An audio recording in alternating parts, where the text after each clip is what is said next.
BU9 unit. A hydropower machine. A Kaplan turbine. We are free to do whatever we want with this machine. On this machine, we will mount pressure sensors.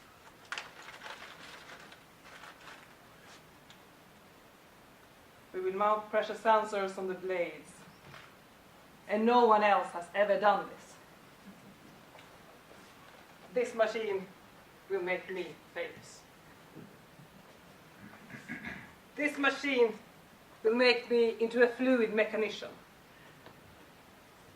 Oh yeah, I want to become a fluid mechanician, so I can get to know the swirling water of the river, so I can catch the currents of the oceans, the waves of the sea. But in order to become a fluid mechanician, you have to get a PhD. And to get a PhD, you need to do some work. You must solve a research problem.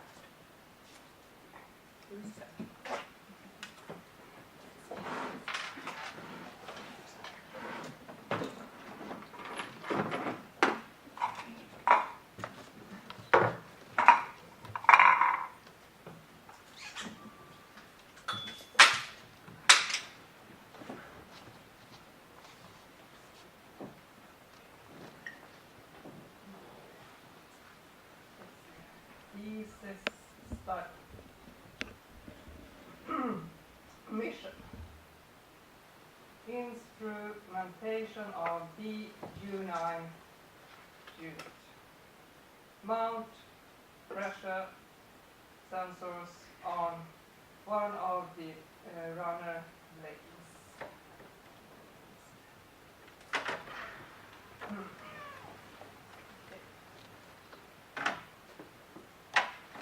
Not enough.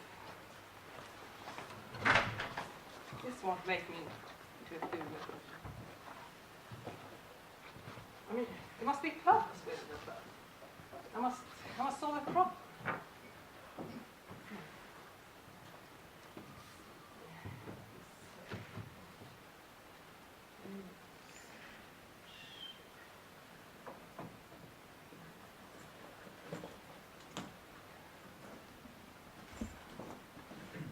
What was it the professor said? The professor who came into my office the other day. He talked about fluid rotor interaction. What is that? Fluid rotor interaction. Let's see if I can make a picture. Fluid. That's the word. Rotor.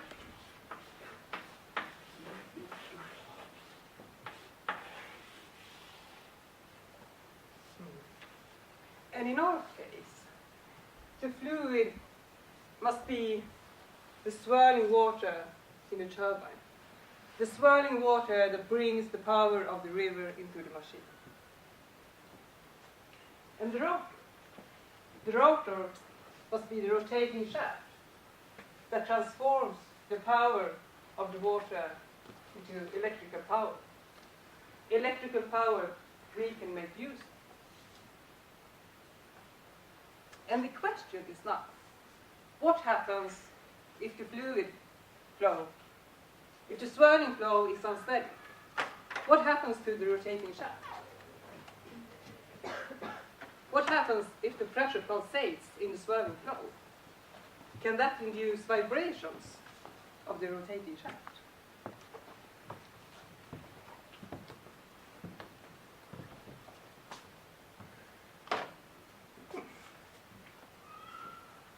And if we succeed, if we measure the pressure, we will have this connection. We will have the interaction between the fluid and the rotor.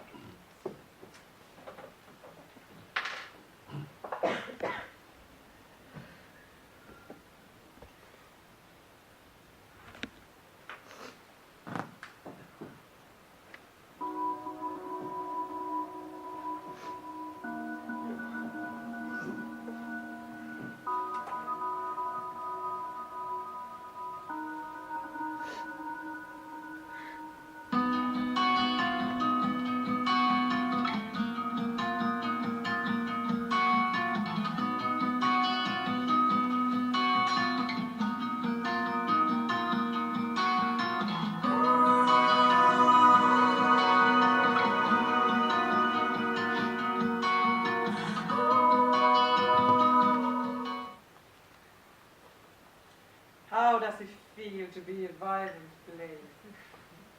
How does it feel when swirling water presses itself against your skin?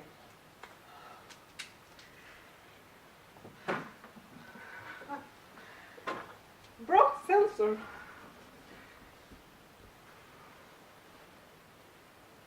No measurements. No interaction between the fluid and the rotor. No PhD.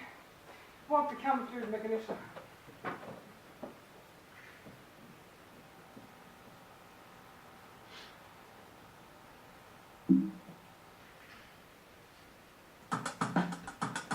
Maybe it's okay, it's fine, but you're gonna try to pretend you're not losing your mind. You break 'cause you won't let it bend, and you failed your mission again.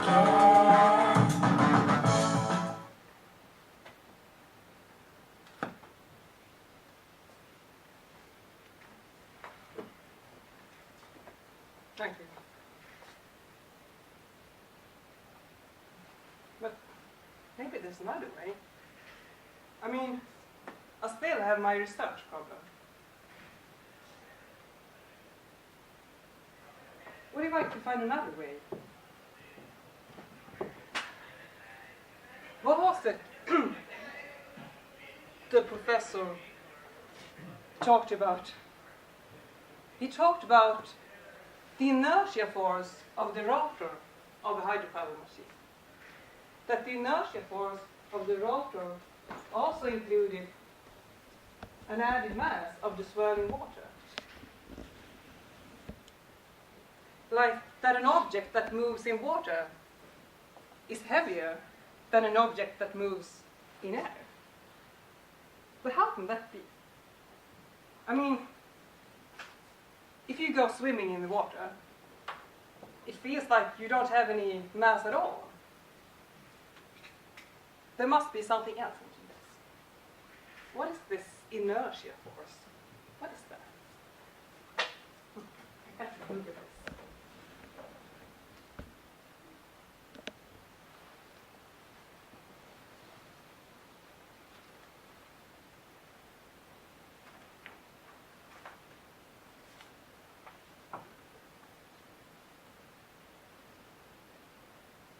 Inertia.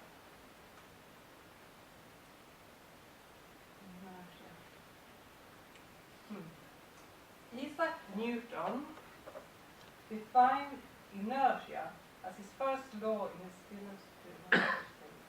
The vis in theta, or innate force of matter, is a power of resisting by which every body endeavors to preserve its present state, whether it be of rest or of moving uniformly in a straight line. The power of resisting. The power of resisting to change. Like when I kayak, and I have gained speed, and it feels like the kayak just goes on by itself. So the inertia of my body, the power of resisting, then depends on not only what my body includes, but also what it excludes. And the same must then be true for the rotor of the hydropower machine. What if I could say something about this inertia force of the rotor? What the inertia force of the body of the swirling flow in the hydropower machine is.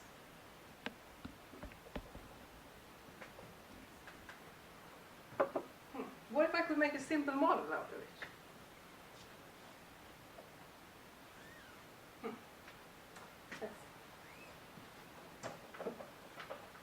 We need to define a new research problem.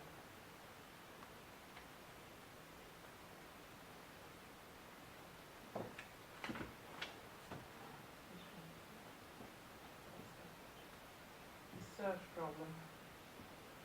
What is the inertia of a body of a confined swirling flow with an inner solid core. Nice. Something like this.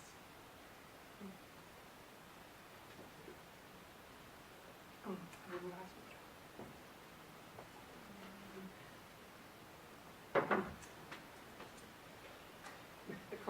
The combined swirling flow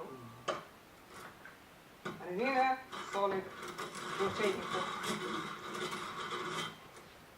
So what is the inertia of this body?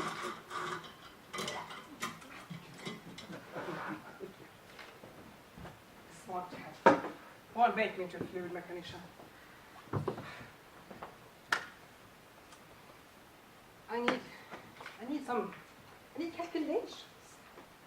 Weird stuff. What about this? What about those calculations I got from Hans, the other professor? These calculations he did in only a few hours, and I didn't understand anything after it. What if I could find the inertia force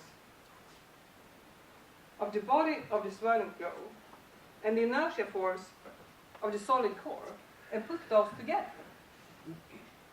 I then have the inertia of the total system.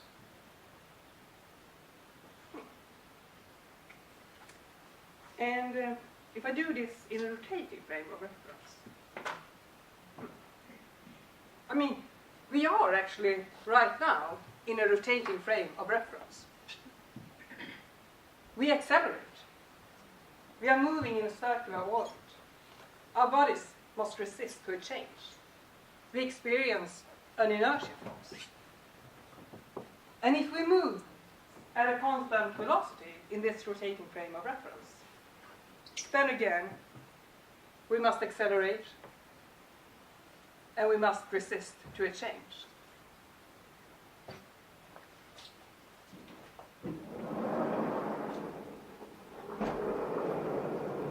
So,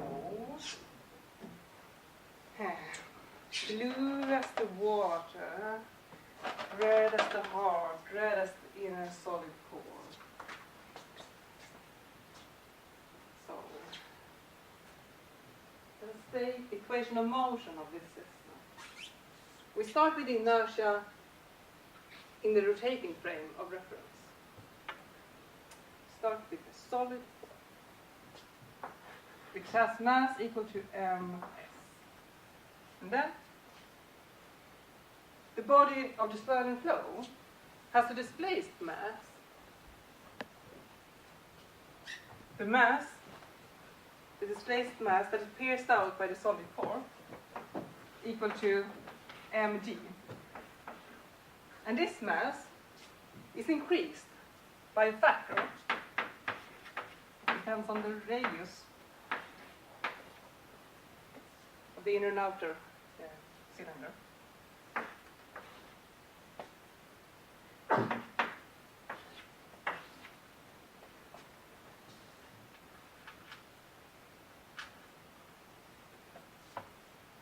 So, this is the acceleration vector in the rotating frame of reference. Okay. So let's continue. We have the Coriolis force of the solid volume. That's pretty simple. Coriolis force is perpendicular to the velocity vector. And that's why we have this. Depends on the angular velocity of the rotating frame of reference and mass. And now, what about the inertia force of the body of the swirling flow when it moves at a constant velocity in the rotating frame of reference? It turns out that this force opposes the Coriolis force of the solid body. and it depends on the vorticity.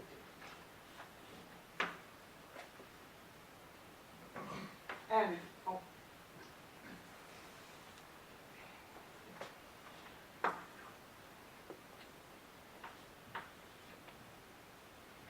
and the displaced mass.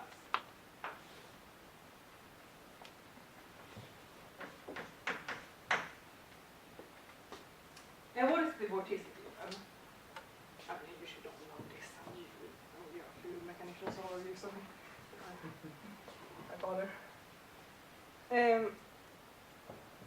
Okay. Centrifugal force.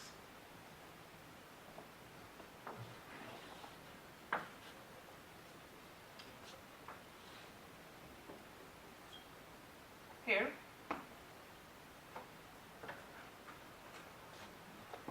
What is this? I mean, this stuff. Anyway, if we have a plus here, because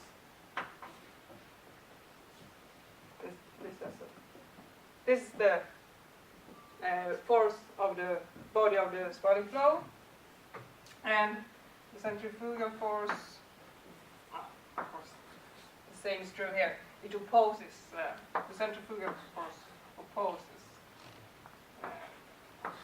and we have the displacement relative to a centered position in this rotating frame of reference. So, what is interesting here? This is what yields rotating waves in the body of the swirling flow.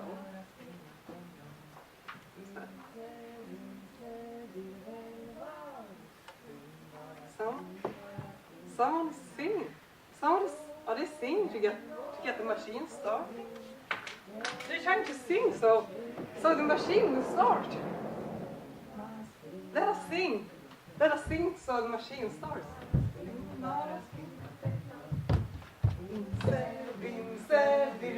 Wow! Spin, bara, spinna till lång. Spin, virvel, wow! Spin, bara, spinna till lång. Solen går upp och ner, regnet det öser ner. Spin, bara, spinna till lång. Spin, virvel, wow! Spin, bara, spinna till lång. Spin, bara, spinna till lång. I think it started.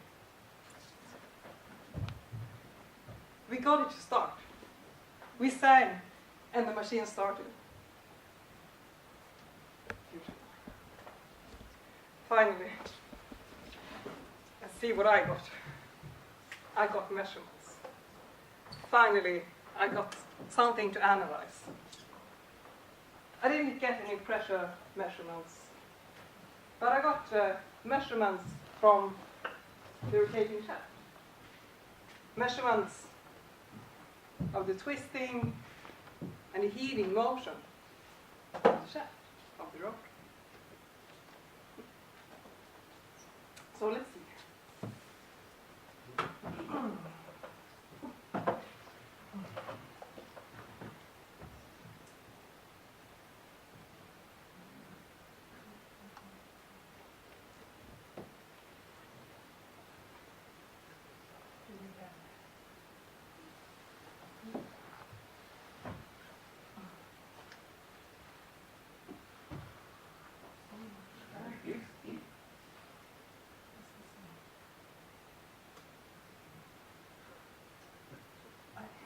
I don't understand. It's just numbers, values. It's not for me. I'm not made for this.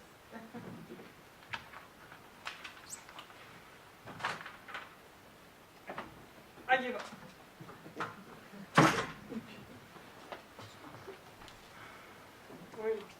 There's no use. I never become a fluid mechanician. Never.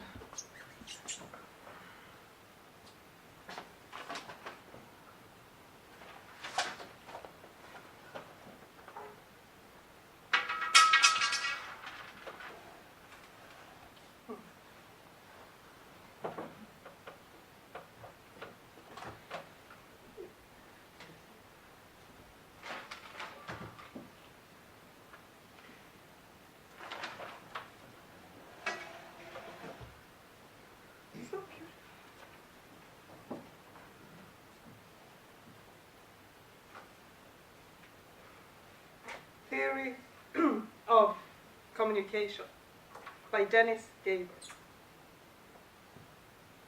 A new method of analyzing signal is presented in which time and frequency play symmetrical parts and which contains time analysis and frequency analysis as special cases. Communication theory was based on two alternative methods of signal analysis.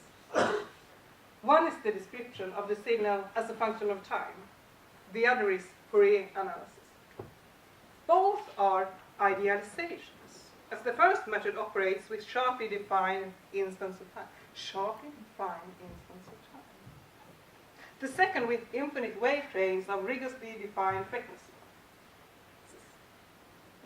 But our everyday experiences insist on a description in terms of both time and frequency. Really? I mean, so time is not real. I mean, time is not more real than anything else. Like there is no timeline. No line into the future that I can follow. Oh, I have to stop thinking now. It's useless.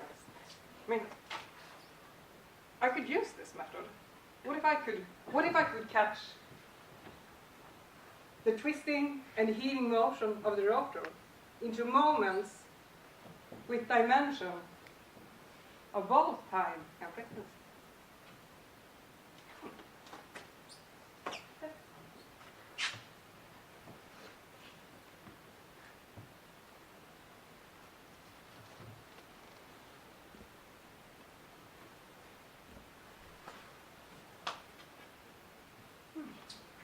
What do we have here?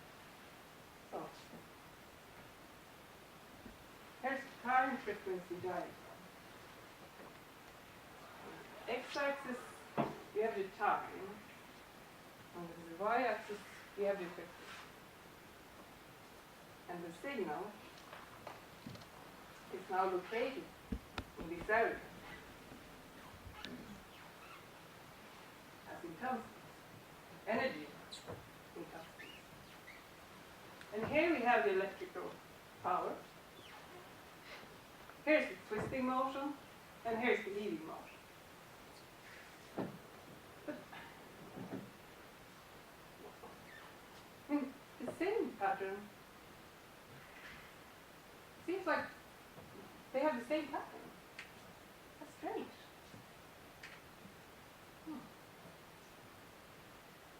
And what happens? Something happens here. That's when this machine is on the way to stop.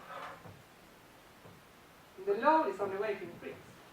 And for this to happen, the runner blades must open up themselves. And at this moment, the system gets an impulse like that. And then it's natural, that there are some vibrations, but they should jump out. But this is not the case here.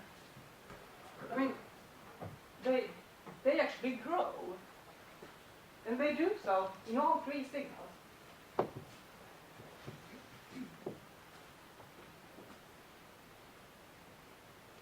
Here's the time line.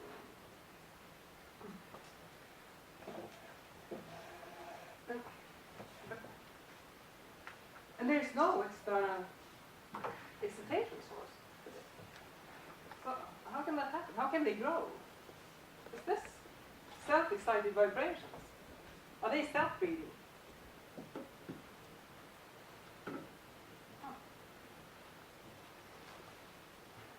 I think I have to find out more about the twisting and the heaving motion of the runner.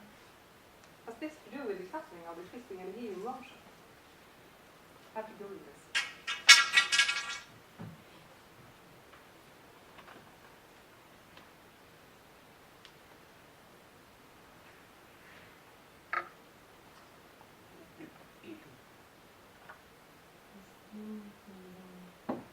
hydrofoil and the blades.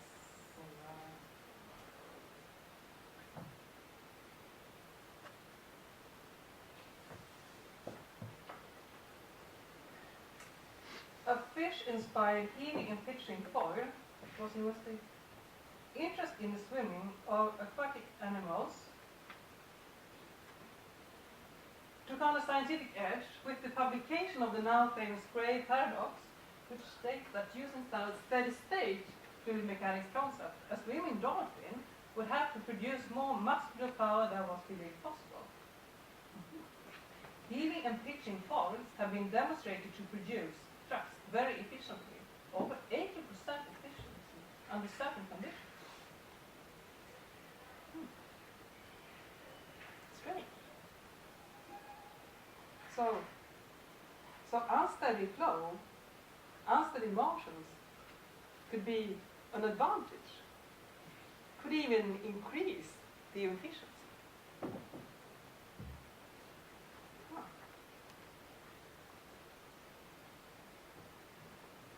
And I mean, from what I have seen in the hydropower machine, it seems like as soon as we release power,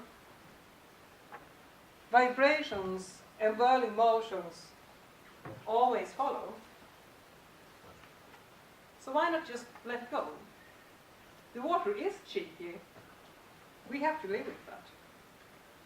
Why not just let the swirling flow catch it?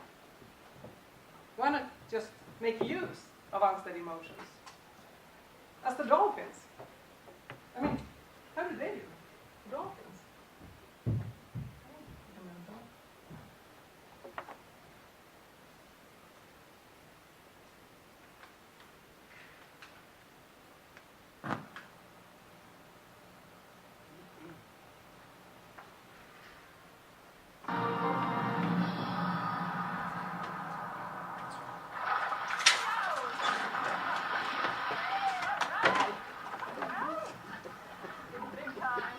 Terry Williams, an animal physiologist at the University of California, Santa Cruz, is trying to find out what makes dolphins so athletic. She and her team are testing the power and stamina of two captive-born bottlenose dolphins. This one is Primo. He'll swim against a load cell, a force-sensitive disc fixed to the wall of the pool. It measures the pressure he exerts.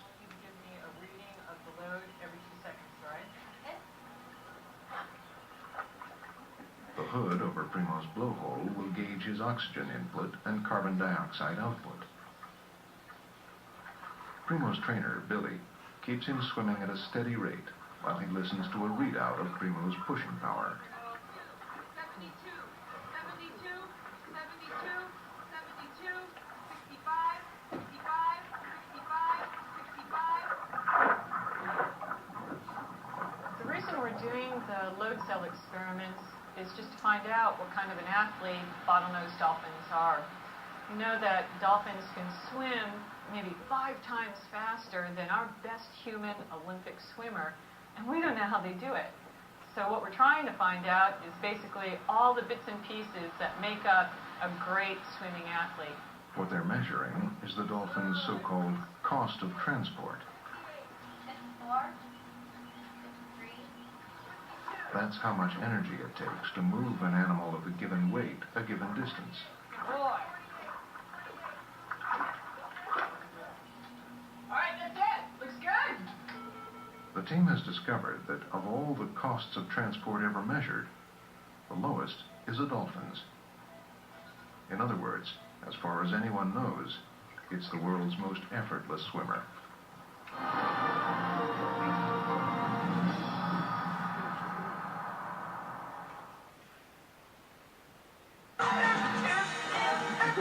Tina på Blue Village i Thailand.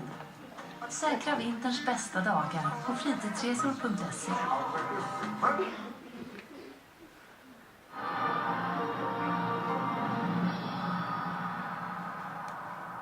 When it comes to communication, the whole body also pitches in.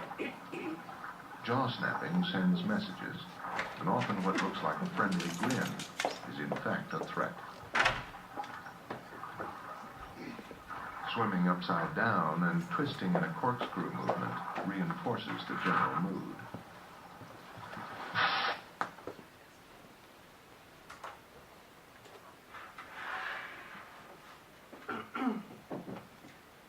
I guess you all now wonder, how did it go? What happened? Did she go swimming with the dolphins? Did she ever get to solve her problem? Did she become a fluid mechanician? I don't know. But I know that she wrote this book. And I know that she had some really good moments writing this book. One of those moments was when it got clear for her how she could explain the support of waves in a body of a swirling flow with a solid core. Another moment was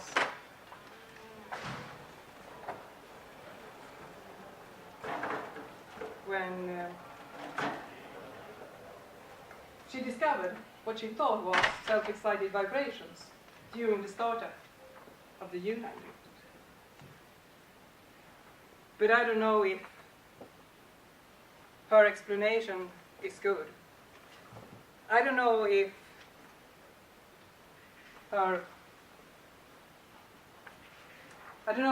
if it is correct. I don't know if her conclusions are good. I mean, did she get that PhD?